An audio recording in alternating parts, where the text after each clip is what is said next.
Well, it seems I made Miata fans mad in the last video, so I'm going to continue the message here. I couldn't come up with a clever title, so we're going with vehicles I'd buy before the Mazda Miata that serve the same purpose in the same price range.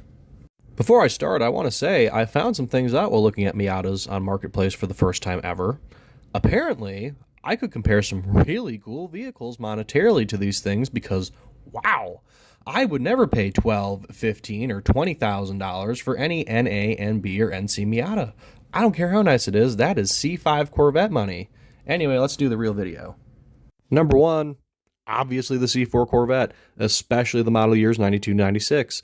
You could get a base C4 for under 10 grand, or some less nice or higher mileage ones for around 55 to 7,500. And let's run down the positives here, right? V8, 300 something horsepower, rear wheel drive, actually accelerates and can turn. And depending on how you drive it, you could also get about 30 miles per gallon. It's pretty much the greatest performance vehicle you could go buy and not break the bank over. And it has a lot of part support. Easy first choice.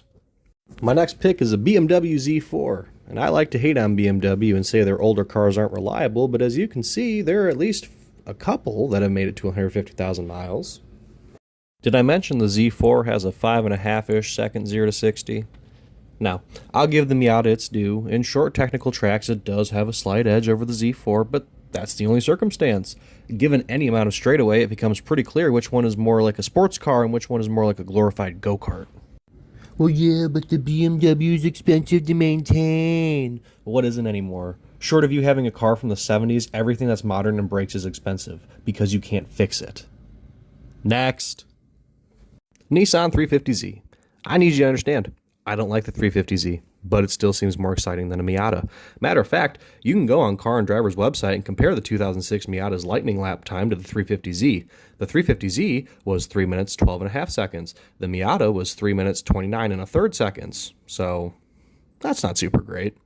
It even seems that you might be more economically free to beat the hell out of the Z than the Miata when considering car price and part support. Finally, any full-size two-door short bed truck. I'm adding this just to be spiteful. V8, rear-wheel drive, optional four-wheel drive. I mean, sure, they can't turn, but the Miata can accelerate, so it's a horse apiece. I mean, if we're just letting a couple aspects of our vehicle determine its worthiness of being a sports car, why isn't having two doors of V8 and rear-wheel drive enough? Having two doors and being able to turn gets the Miata consideration.